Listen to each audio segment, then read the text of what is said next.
In this video, I'm going to show you how you can update BeautyCam app. By updating BeautyCam app, you'll be able to get the latest version of this app. You'll also be able to fix any issues that are related to your BeautyCam app. If you find this video helpful, please like and subscribe to this channel. Alright, so to update your BeautyCam app, you need to go ahead and search for this app either through Google Play Store or App Store.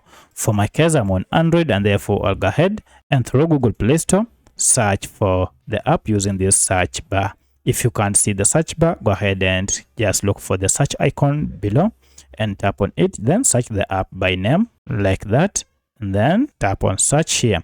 As you can see, I have my BeautyCam app. If I go ahead and tap on it, you can see we have an update, which means I've been using an outdated version of BeautyCam AI photo editor app that might not be supported. To get the latest version, go ahead and tap on update, and this will download the latest version of BeautyCam app and then install it on your smartphone. Once it has been installed, now you can proceed and tap on open from here, or if you go back to your apps, and now you can see your BeautyCam app is also here. If you tap on it, this is the welcoming interface for it. If you have any other question, kindly let me know in the comment section. Otherwise, thanks for watching, and let's meet in the next video.